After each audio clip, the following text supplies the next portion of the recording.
topics and opinions expressed in the following show are solely those of the host and their guests and not those of W4CY Radio, its employees, or affiliates. We make no recommendations or endorsements for radio show programs, services, or products mentioned on air or on our web. No liability, explicit or implied, shall be extended to W4CY Radio, its employees, or affiliates. Any questions or comments should be directed to those show hosts. Thank you for choosing W4CY Radio.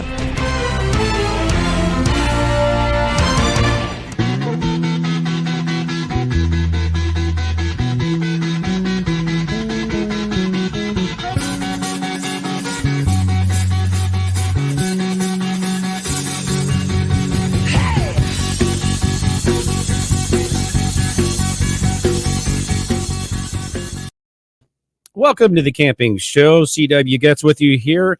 It is Wednesday, May 26th, 2021. We're going to do something a little different tonight. I have gotten the phone line ready to go like we used to do on the radio show. And I don't think we've done that yet on the television side of things. So we're going to experiment here a little tonight. If you've got a question for my guest and you would like to phone in, Roxy's got the number there on the screen. You can call regular phone, FaceTime if you got an iPhone, or on WhatsApp, and just use the audio feature only on WhatsApp or FaceTime. But the number is 1-815-663-7782. I'll repeat that. It's 815. You got to dial the 1 if you're overseas. 1-815-663-7782. So, yeah, phone in your questions, and I'll play a little operator here while I'm on the doing the interview. We'll see how that works out. We got a great show here for you this evening. Tonight's episode is Extreme Paddleboard Jerod with our special guest, Jerod Munch. In the summer of 2015, 28-year-old Marine and Coastal Civil Engineer and endurance stand-up paddleboarder Jerod Munch of Duluth, Minnesota, completed an expedition of paddling his SUP 1,300 miles around the perimeter of Lake Superior, a trip that took him over 50 days to complete. That amazing feat earned him the Expedition of the Year award by SUP magazine. In 2019, Jerod embarked on yet another incredible adventure, paddling his SUP from Duluth to the southernmost tip of the Arctic Ocean region. The trip of 920 miles took 39 days to complete, during which time Jerod encountered open water, a myriad of whitewater, and miles of portaging around waterfalls and across a continental divide. Jerod is an instructor at, and coincidentally, the owner of Superior Paddle Academy, which caters to paddlers of all skill levels. Jerod's goal is to introduce students to advanced skills in unique environments, incorporating whitewater SUP clinics, winter iceberg SUP tours on Lake Superior, SUP racing clinics, and freshwater SUP surf lessons, in addition to the courses already offered. Jerod also appears at a number of engagements as a motivational speaker and is actively involved in the Adaptive Sports Outreach Program and the At-Risk Youths Program. With that, welcome to the show. Thank you so much for having me, CW. It's a pleasure. Yes, yeah, I'm glad to have you here. How is your weather in Duluth, Minnesota? On Monday, I think it was 45 and cloudy, and then Tuesday it hit about 80 degrees, and now we're somewhere between the two. You know, that sounds a lot like what I experienced up there in the Boundary Waters, actually, earlier. It was last year, but yeah, it's one day is one temperature from one, seems like one weather zone, and you get something completely different. Right. Especially when we live next to a giant cold body of water. We get very strange patterns, and it can change in about 15 minutes. Yeah, exactly. Well, it's, you know, Illinois is a lot like that. If you don't like the weather, stick around another 10 minutes. It'll probably change. Yeah. So I'm glad to know we're not the only one like that. Well, Jerod, honestly, I've not heard of anyone doing the type of endurance trips on an SUP the way you have. So I'm just going to let you go ahead and tell us about the two trips that we mentioned here in the introduction, and tell us how you came up with that idea for the first trip, actually. Certainly. So beginning with before the first trip ever even was a thought in the back of my mind, I worked as a whitewater kayak, whitewater canoe, and stand-up paddle instructor for the University of Minnesota Duluth outdoor program. And through that, I got really a lot of exposure to not only teaching, but being able to progress my own skills in essentially things that your average paddler would never think is a possibility on a paddleboard, canoe, or kayak. So having had years of experience teaching these skills, I eventually started to look to essentially pave my own path. I knew that I was definitely passionate about paddling and promoting the sport, but the options at the time were a bit limited because I was working for a program that already had sort of a, not a cookie cutter regimen, but the program knew what it was, and I was looking to do more. At the same time, I was in college, and getting back to me looking to do more, I never found myself necessarily satisfied with the complacency of the typical college lifestyle, which was, in my mind, studying, partying, studying, partying, right, and repeating in that exact order. Yeah, with an occasional snack break. Right. So I was really looking to do more in my life. And, I spent a lot of time talking to my peers in college while also talking to people who had been out of college for a number of years. And what I concluded was everyone I talked to who had been out of college said the exact same thing. They all said, I wish I had done more than party when I was in college. Yeah. So I found that I wasn't going to be that person in my mid-30s saying, I wish I did more than party in college. So eventually I started looking into a program based in Patagonia that was made for whitewater kayakers. And essentially I would go there and take a Spanish language class and a cultural dancing class. And then I would go kayaking a lot. The problem was it cost way more money than I had at the time. And I had also already filled out those credits that I needed to complete my civil engineering degree. So as a joke, I wrote down the idea of paddleboarding the whole way around my whiteboard. It was on my whiteboard above my desk, which I studied in front of for 12 hours a day. Okay. Well, eventually, after looking at the idea and the horrible, completely out of scale map that I made of Lake Superior, I soon decided that this is something that I had to do. So I spent an entire year, almost 2 years, before I ever departed for the journey, planning this and preparing and strategically saving money and building my skills both mentally and physically so that I could achieve something like this. Yeah. So the first large training thing I did for getting ready to paddleboard the whole way around Lake Superior was actually during the summer of 2014. I borrowed a whole bunch of equipment. I borrowed a board, I borrowed a paddle, I borrowed camping gear, almost every piece that I needed, I borrowed. And I did a mock paddleboard journey from Duluth to Grand Portage, which is all of the Minnesota shoreline of Lake Superior. How many miles? How many miles would that be, you say? 150 miles. Oh, wow. This was my demo sort of mock journey around Lake Superior. Sure. So this 150 miles I completed over 5 days. I learned a lot of really, really valuable information on it. The first piece is don't forget to bring a toothbrush when you go on a really long journey by yourself, because it's pretty gross. Even though you're not trying to impress people, if you're alone, you do feel gross with yourself. Sure. The second really big thing I learned on this was to bring more than one plastic spork, because if you do that, it's going to break the first time you use it. And you're probably going to end up eating with your fingers or pouring your rice and bean mix into your mouth every night. Sure. So two large lessons learned there. Aside from that, there were much larger lessons learned in the gear I was using, how to best utilize it, how to improvise it, and essentially custom rig it myself to make it work best for my intended use. So I learned a lot from my mock 150-mile journey. Now, let me ask you this.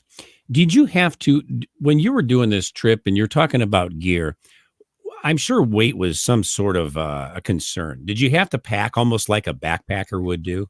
I did. My configuration was 3 dry bags strapped down to the deck of the paddleboard. Mm-hmm. And, obviously you can haul more things on a 14-foot paddleboard than you can on your backpack while walking with the bag suspended from your shoulders. But I was still very picky about how heavy of items I was bringing because in all honesty, a paddleboard isn't the most efficient watercraft on the market. Right. Whatever you put on it, you're going to work pretty hard to move all that with you.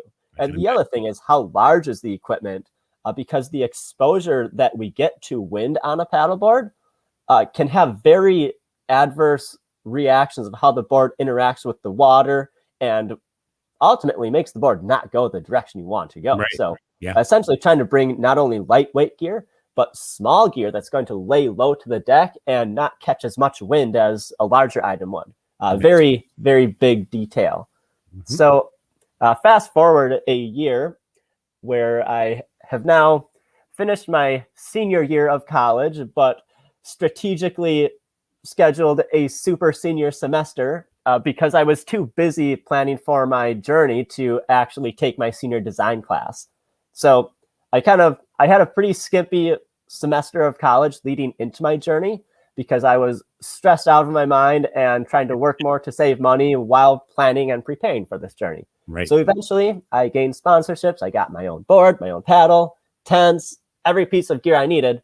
I either was provided with or I saved enough money to buy on my own. And I got all exactly what I wanted, really lightweight, really small. Yep. So finally, I put my board in the water for the first time. And the biggest thing that people ask me about this journey is how many times I fell. Sorry to disappoint. It is only once, and it was not even a good fall whatsoever. But the way the journey worked was leaving from Duluth and paddling the Minnesota shoreline. There are a lot of people on the shore, and people had seen me in the news. Everyone wanted to help me, which was really great. I wanted to do the entire journey self-supported, but I quickly discovered that accepting small pieces of help along the way was pretty awesome. Because, bad idea, right? Trying to keep up with the calorie intake required to paddle 12 to 15 hours a day is nearly impossible, especially when you're living off of granola bars and dehydrated rice meals. So Susan asks, what type of board? Yeah. The brand of the board was called C4 Waterman, and the model was called the Wainui, which is Hawaiian for big water. It was 14 feet long and 29.5 inches wide. Now, to put that into perspective, a typical recreational board might only be 10 feet long. Okay. Let's see. Lance, I'm in August doing a 100-mile canoe trip in Scotland. What would you say about an absolute essential piece of gear? You wouldn't? Okay. My favorite piece of gear, actually, it was this goofy, lightweight synthetic hoodie that had a really peculiar hood that I could pull up over my hat and wrap around the brim of my hat. Because my eyes in particular are fairly sensitive to sunlight. I get headaches easily. So I was able to not only provide shelter with my glasses and the brim of my hat, but from the material of my hood on either side. I looked very silly at the time, I'm sure of it, but I could be on the water 15 hours a day and my eyes weren't getting fatigued. And amongst, the thousands and thousands of dollars of very technical paddling equipment, my favorite thing was just this stupid synthetic hoodie with a really goofy hood. It did the job. And I loved it. Yeah, I have sensitive eyes too to light, so I know exactly what you mean by that. Yeah. It's annoying. Okay, so moving on, people wanted to help me, and I accepted because I needed to keep up with my body weight and my calorie intake. So that was great about Minnesota. What's really difficult about the Minnesota shoreline is, as I mentioned earlier, there are people everywhere. Now, CW, I'm about to answer your favorite question related to bathroom breaks. Yeah. And because that's coming up. But go ahead. Yeah. The very difficult thing about Minnesota shoreline is it's much more difficult to take a bathroom break off of the board when there are eyes on you at all times. With an audience, of course. Yes, with an audience. That's always nice. So, I found myself having to be very discreet at times in Minnesota. Yeah. But eventually I made it to the Canadian shoreline. And the thing about Canadian shoreline is it's as much, if not more rugged than the Minnesota shoreline. You'll go miles on end without any place to actually get onto shore. You'll have cliffs, just giant boulders, and no easy shoreline access. The other thing is the Canadian shoreline is extremely remote. So it's very high risk. It's a high risk paddling environment. So what I had done before I left, knowing that I was going to be in this type of environment, I spent essentially an entire week studying topography maps and different sources of satellite imagery to attempt to locate and pinpoint on hard copy and digital maps every place that looked like it might be suitable for getting myself and my board onto shore with. Now, the really big difficulty of paddling a touring style board with gear, especially on Lake Superior, is when you're in that environment exposed to big waves, especially on the North Shore where it goes from very deep to very shallow right at the shoreline, the waves tend to crash on the bedrock or whatever other hard surface might be on the shoreline extremely hard and extremely aggressively. So the risk that presented to me was me not only the risk of injuring my body, but damaging, if not destroying, my equipment while leaving myself stranded in the middle of nowhere. Yeah. So all of the work I put in up front, studying, pinpointing, and carrying with me every place that looked like I could get onto shore was a huge relief in the back of my mind. Absolutely huge. The other thing I had done in addition to pinpointing these is I marked on my hard copy and digital maps the mileage between these locations. So what I found myself doing almost every day of the journey was around 8 o'clock, slightly before sunset, I would be looking for a place to set my board up for the night. If I knew that I had 10 spots in the next 10 miles that looked like they were suitable, I felt confident pushing the limits of sunset and trying to capitalize on the calm water conditions that come as the sun goes down. The name of the game is if you want to get easy miles on Lake Superior, you got to do it when the sun is not high in the sky. Right. So being able to stretch the day out was huge for me. I was able to stay on, if not ahead of schedule, because I had that peace of mind that I knew I was going to find someplace that was going to present a landable shoreline option for me. Yeah. There were days where I was paddling in waves, and we'll talk about paddling in waves more as I talk about the second time I went around Superior. But the big thing about paddling in waves is you're safe when you're in the waves. You're unsafe when you're getting to and from the water. That's when things go wrong. So having all of that information in my back pocket was absolutely huge for me. Yeah, I'll bet that. Yep. So more about the Canadian shoreline between basically the far northern side of Lake Superior, between the towns of Thunder Bay and Terrace Bay. There are a lot of very large bays in Lake Superior.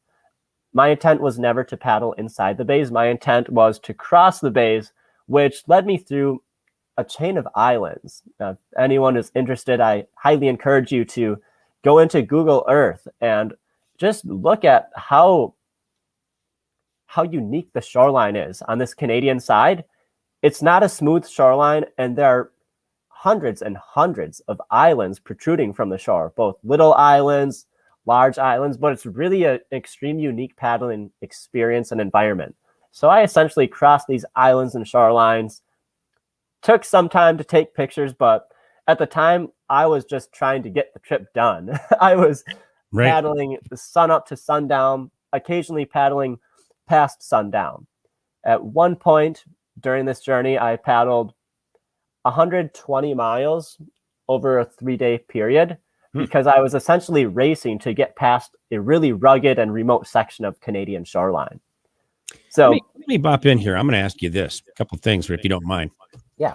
First of all, when you're paddling past sundown, are you wearing a headlamp? How are you doing that? And how do you, are you fairly close to the shores as you were saying, or I mean, how far about are you out so that you It depends on where I am. Now, in this section of Lake Superior, when I paddled past sundown, I was trying to stay far offshore. I mentioned there are a lot of islands. There are also a lot of shallow reefs that you basically can't see until you're crashing your fin into them. So, but with that said, I was generally paddling offshore, guided by moonlight and starlight. I did have a headlamp with me, but it kind of just goofed me up more than anything else because I had moonlight and starlight. So that was really more helpful than actually an artificial light, then, is what you're saying? Yeah. Yep. Use the artificial light when I'm trying to get to and from shore and trying to pick out small features that I need to step over. Right. Right. Yep. Okay. So moving on to the American side, Canadian side, I generally like to talk more about the Canadian side because it's just a much more unique paddling experience. I like the remoteness and the ruggedness and the forestry of the Canadian side. It feels like Pacific Northwest-ish. Now, the American side is the South Shore. It's much more sandy, much more welcoming to someone as a paddleboarder because you can almost crash land your board and body onto a sand beach anywhere on the South Shore. It's really awesome. Yeah, right. But there is an issue of sandflies on the South Shore. They got extremely brutal occasionally. But one thing that was nice on the South Shore is for a couple days, both my father and brother came to paddle with me. So that was great. I had my one throw up of the trip right in front of my dad after a very long day of paddling straight into the sun. I mentioned my eyes are pretty fragile in sunlight. I was going straight into it, no avoiding it. But eventually I did finish that journey. And I would just like to point out now that I did the journey for me. I utilized it to raise money for at-risk youth programming, which I kept absolutely zero of. I donated all of it straight to the program, but I don't want to trick anyone into thinking I did the trip specifically to raise money for at-risk youth. I did the trip for me, and I don't want anyone to be confused by that because it was a journey of self-development for me. I'm really happy that I used it to raise money, and I kept zero of the money, which I'm also really extremely proud of. I think that's pretty cool. It was kind of like a twofer. I mean, it was something you had to do and prove to yourself that I can do this, and I want to help someone along the way. Let's make this a two-for. I think that's incredible. Yeah, absolutely. Yeah. Kudos to you. Yeah, I broke a lot of stereotypes and a lot of people's expectations during the journey. I broke my own expectations because I finished almost a month faster than I had anticipated. Wow. So that was fantastic. Wow. Now, moving on, when I got back, my hands and arms were sore for a couple months because I spent basically 50 days with my hands locked like this around a paddle. But I eventually finished my college degree. I got invited to the SUP Magazine Awards in Southern California, where I was awarded this piece right here. I was awarded a top expedition of the year for stand-up paddleboarder, which at the time I didn't even know such an award existed. I just got invited to the award ceremony after the fact, and they gave me something. Very cool. Very cool. And what was interesting for me was I was in a room surrounded by world-recognized paddle athletes and surfers from California, Hawaii, Australia. I was sitting at a table with them, and I had no idea who they were because I was new to the sport. In hindsight, had I known who these people were back then, I would have been losing my mind because I was sitting at the same table with like the top athletes in the world. I didn't know. That's pretty cool. That is very cool. So let's see that award again. I didn't know what such a word existed either. That's pretty cool. Yep. Very nice. Very nice. Didn't win any money, but I got a cool thing to put on my wall. Well, you know what? You can spend money, but you can't spend that. That'll never go anywhere. Well, you know what they say, CW? Professional paddle athletes can make hundreds of dollars per year. It's a very lucrative profession. There you go. There you go. I love it. Okay. So moving on. After I got done with that journey, I told myself I was never never going to do something like that again because it was miserable. I was bored. The lake was dead calm every day, and the monotony of doing that same forward stroke a million times in a row, it destroyed me. I was bored out of my mind. So I said I was never going to do anything like it again. A few years later, I started getting the urge to do something like it, but I was looking for more of a challenge. So I developed the idea to go down what's called the Steel River. It flows into the northern side of Lake Superior, and it's about a 110-mile river loop that it's magic. It goes in a circle. So the way it works is you put your board in a lake. This was a whitewater stand-up paddleboard journey, by the way. So I mentioned I was looking for more challenge. Now I'm doing paddleboard touring in whitewater rivers.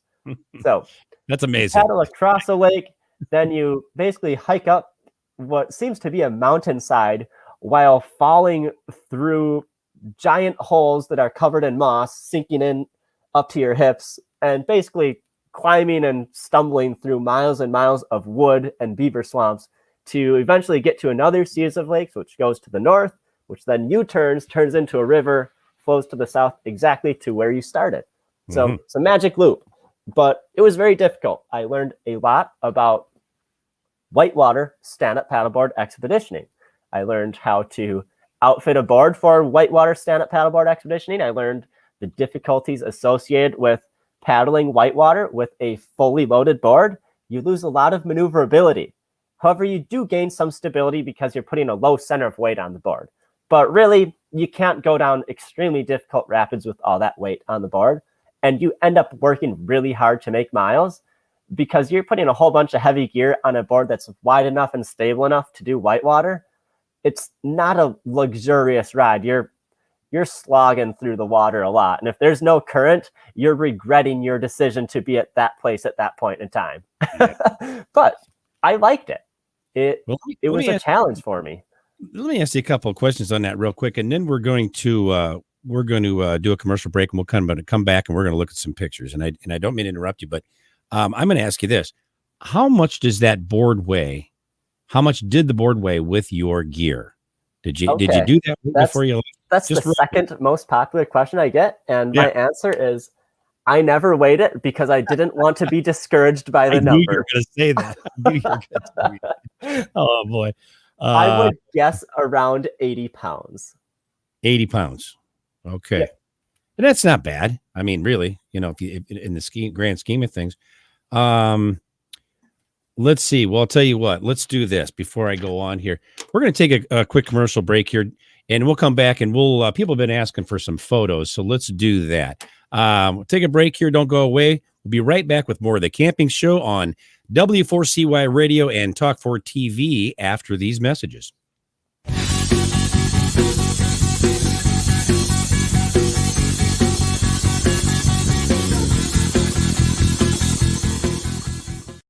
It is time to go camping. Introducing Campground View's virtual tours. You can tour the campground, see the sites, see if they are available, and click to book your perfect spot. Hit the open road and explore the amazing places found in nature. We make it easy to discover, find, and book your site so that you can go have the fun and freedom you seek. Campground View's virtual tours make it easy and simple for you to see where you are going.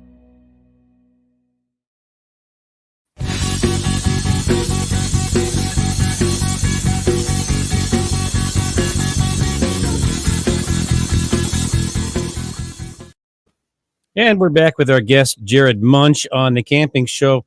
We're actually, let's put some photos up there, and Jerod can give us a little commentation on them. And we've had some questions, and people have been chiming in, and I want to get to as many of those as I can. There was one about the outreach program, too. But let's check out some of these photos here real quick, can we?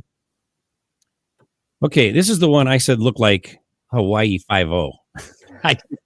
It's Minnesota. Sorry to disappoint. Yeah, right? Yeah. But this is me training in whitewater and building very strong board control skills, foot skills, and understanding how to effectively maneuver a board, which inevitably involves moving feet to the back of the board and being able to pick the nose up out of the water, which allows a user to pivot the board around on a dime.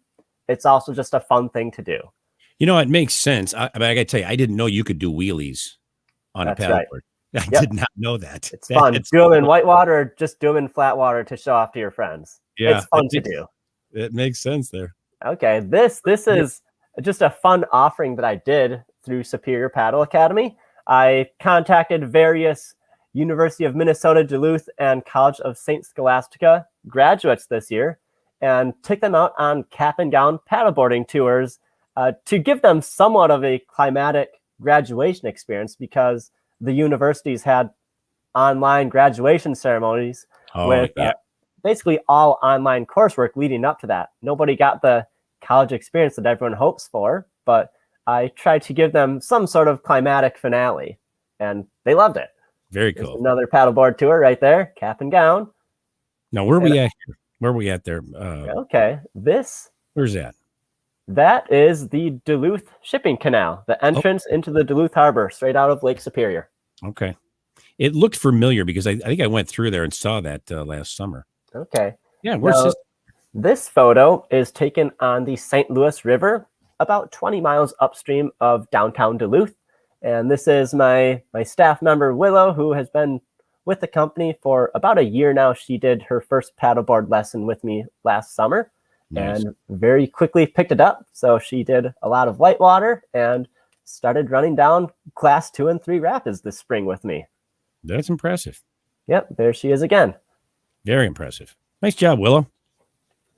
Here is a glimpse of some of the winter stand-up paddleboard tours that I offer in and around the Duluth region on Lake Superior. This is in the Duluth Harbor. But the thing that people have to understand is I provide people with dry suits and very thick wetsuit boots and mitts. It's actually a pleasurable experience if you're willing to break the mindset of anticipating being cold and put some faith in the gear that's provided. It's very fun and actually pretty darn comfortable. Jerod, I was just going to ask you, this dry suits here, and we're going to... CW, I just lost you. It looks like you're muted. Oh, there we go. There we go. Got the ghost in the machine again. Yeah, I was just going to ask you about those dry suits. Are those the same kind of dry suits that we would paddle a kayak with, for instance? Or are they? They are. Yep. Same. They're the exact same. Yep. Just wondered about that. Yep. Go ahead. I'm sorry. For those who don't know what a dry suit is, it's a one-piece rain suit with latex gaskets around the wrists, neck, sometimes ankles, although mine have socks built into them. So you fall in, as long as you remembered to zip your dry suit up, and you'll be dry. And, and actually next week we're going to have a gentleman on from Kokatat, company who manufactures. Fantastic. Yeah. Learn all about this next week. Yeah. Kokatat makes amazing equipment. I think they do too. I think they do. I actually think they make the best, but yeah. Those are cool. Very cool pictures. Thank you for sharing those with us. I get a couple of questions, if you don't mind fielding them for you here. And then I'm going to go to some comments, questions that we had from our viewers. First of all, let me ask you this. You ever had to eat lunch on the board while you're paddling? Yeah. Yeah. If the wind is pushing me in my intended direction of travel, I'm eating on the board and getting a free mile out of it while I down my granola bars. Yeah, I'm thinking, why would he pull over? He could do this. If you can paddle whitewater with that thing, I'm thinking, sure, eating a Skippy peanut butter sandwich. Although it's an odd sensation when I do that because I find myself occasionally stepping onto land for the first time after 12 or 15 hours on a board. Sea legs. I was just going to ask. Are a real thing. You do get that then? That was one of the questions. Yeah. Or even when I'm trying to fall asleep sometimes, if I've spent the whole day bobbing up and down in waves, I feel like I'm still bobbing up and down in waves when I'm laying in my tent. Interesting. Yep. Yeah, I definitely was going to ask you about that. What kind of difficulty do you have maintaining your balance on a paddleboard when it's raining and blowing at you? I mean, that's got to ruin your day. I mean, it would for me. I'm going, enough of this. I'm just pulling. Yeah, the big thing about balance is balancing on a paddleboard. There's a lot more to it than just having good balance. I describe it as there are 3 tiers. It's a pyramid. So on one side is your own physical balance. The other side is your ability to use the paddle, understand how you can use the paddle essentially as a kickstand to keep yourself upright.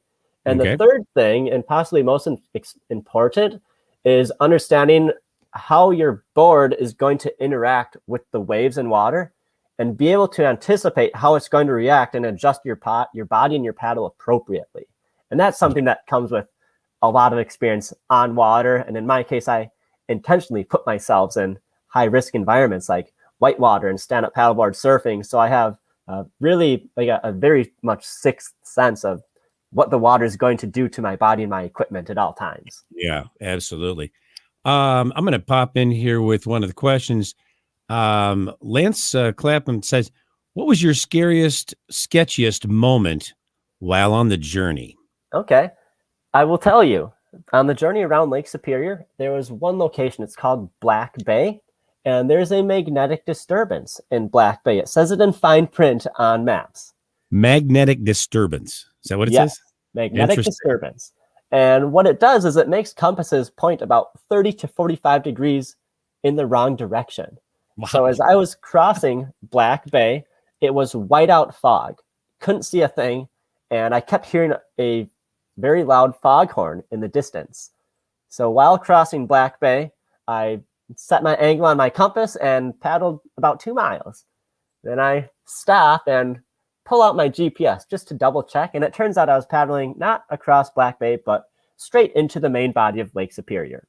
Oh, boy. So wow. I made a correction, and it ended up working out because once I corrected my angle, I ended up going straight downwind and with the direction of the waves. So I could have lied and told you it was intentional, but it was not intentional that I did that.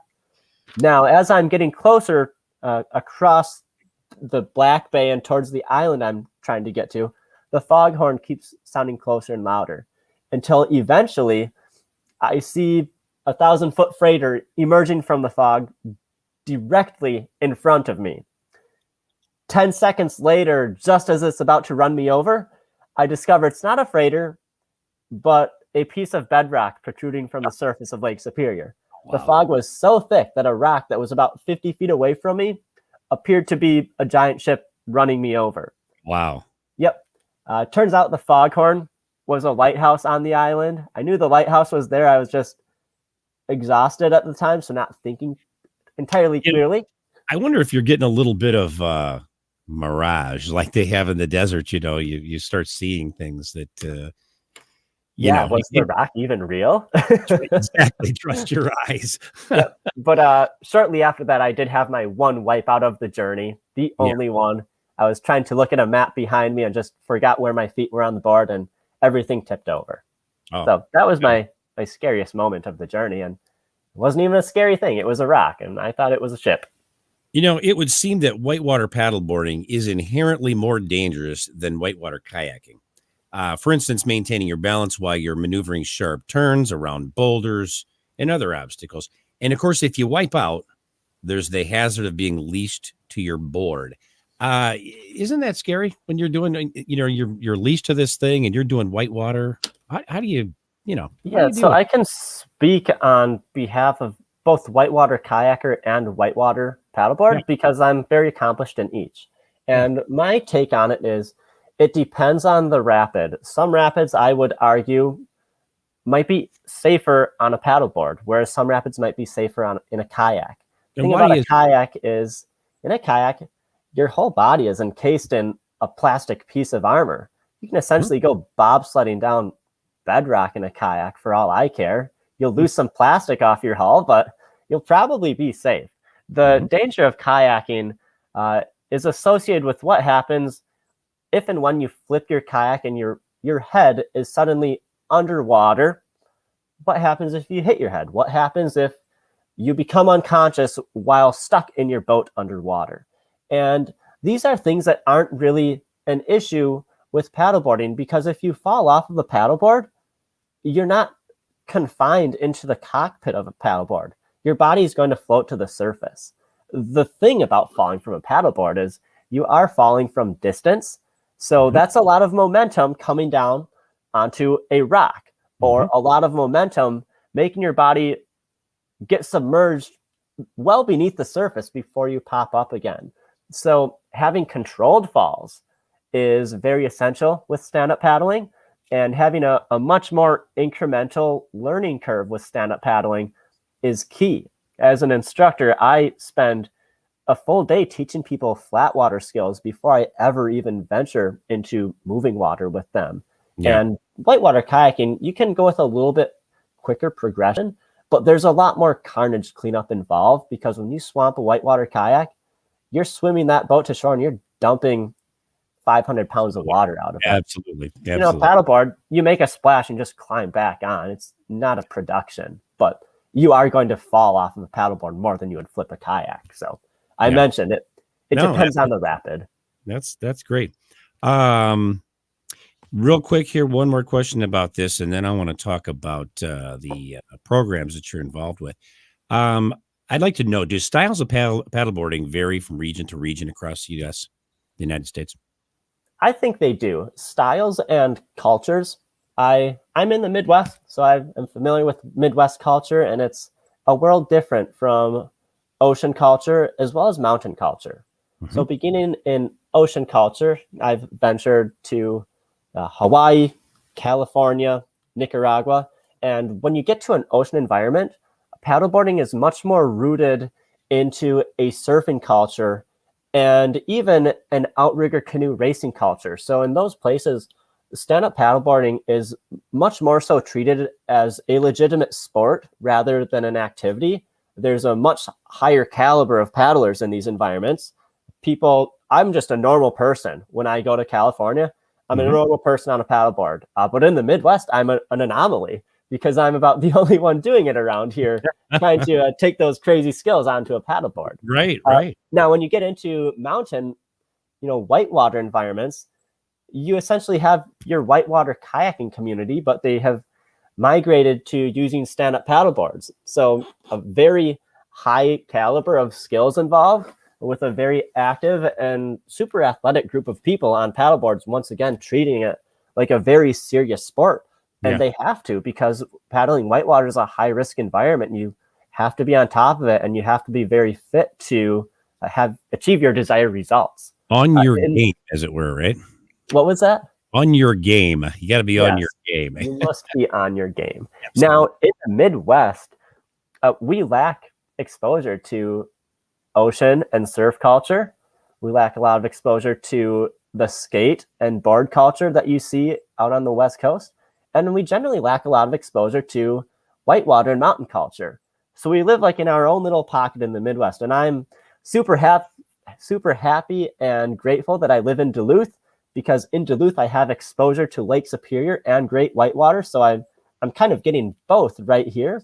But not everyone lives in Duluth. There are people all over the Midwest who don't realize that you can even paddle in waves, because we don't have exposure to it. We have 10,000 lakes that are measured in terms of acres rather than miles of open water. We don't have exposure. So in the Midwest, paddling is treated more as like an activity at the lake home, and not as much as a sport as I see it. But that's something that I'm trying to change with Superior Paddle Academy, and but help promote more of a sport-minded culture around paddleboarding in Minnesota. Well, let's talk about that. I joked with you about before the show. I said, I build you as the Michael Jordan of the SUP world, but really, you're not far from it. I mean, honestly, that's you're an amazing fella here. You've done some amazing things. Can you tell us we'll get about 4 minutes left here of the show. Can you tell us a little bit about the outreach program that you're involved with, at-risk youths? And certainly. Yeah, thanks for asking. So the program is called the Neighborhood Youth Service of Woodland Hills. It is in one of the neighborhoods of Duluth, and they kind of describe themselves as an after-school program, but they operate year-round, and they're open to any kids in the neighborhood. And what they do is they provide healthy snacks, homework help, counseling, and the money that I raised for them is being used for outdoor programming for the children. So I know that they have purchased sleds, they've purchased swimsuits, and they've even taken kids canoeing, with some of the funds that I've raised. Nice. Yes. Moving on to the adaptive sports outreach program is there's an organization called the Courage Kenny Rehabilitation Center, and it is open to adaptive athletes, both physical limitations and mental limitations. And what I do is I outfit my boards to suit people of any ability or any physical or mental ability level to take them on a paddleboard. So sometimes that means putting someone in a wheelchair on a paddleboard. Oh, wow. Sometimes it means having a participant on the board with me where I paddle them around and they get to do sightseeing. So that's another really big thing I do. And one thing, getting back to the youth outreach programming, is I am also working as a motivational speaker for different at-risk youth services. I speak on behalf of how I utilized stand-up paddling as a vessel of self-development. Let me rephrase that. A vessel of healthy self-development and a means of avoiding what I saw as not a conducive lifestyle, which was studying, partying. So it's a story of self-development, and then I take the children onto the water with me so they can discover for themselves how difficult paddleboarding really is and how you have to be really dedicated to something to achieve your desired result. Yeah. You know, real quickly, I'm going to comment on this. I tried stand-up paddleboarding when I was in the Caribbean. I was in Mexico. This was last year. It's not as easy as it looks, but it is doable. That's what I learned. It's doable. But I was in some because I haven't taught you how to do it the right way. That's why it was so hard. I'm sure that's exactly right. Yeah, and then we had some waves coming in. It wasn't really calm water, so yeah. Hey, I got to ask you real quick. We just got a couple minutes left, and we got to sign out. But what adventures do you have planned for this year, Jerod?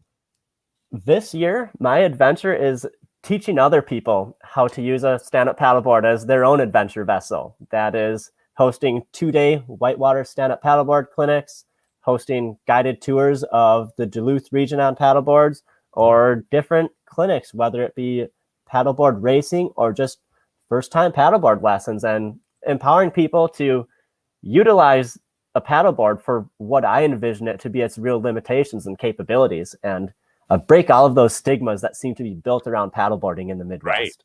Right. Yeah, very true. They're very cool. Well, Jerod, where can people find you on social media? And how about giving us your website address as well? Certainly. Social media, I am on Facebook. My name on Facebook is Jerod Munch /Superior Paddle Academy. On Instagram, I am just Superior Paddle Academy. And my website is www.superiorpaddleacademy.com. You can be contacted on any of those through email, which is listed on my website. So anyone, please feel free to reach out. I offer instruction. If you ever break one of your paddleboards and you want to try to save it, I fix paddleboards. I even do online video coaching. So you can't make it all the way to Duluth. Let's work together. Make a video of yourself paddling. I'll even run you through a sequence. You can try to do the maneuvers, and then I'll critique you on it and hopefully make you a lot better paddler and give you some more enjoyment out of the sport.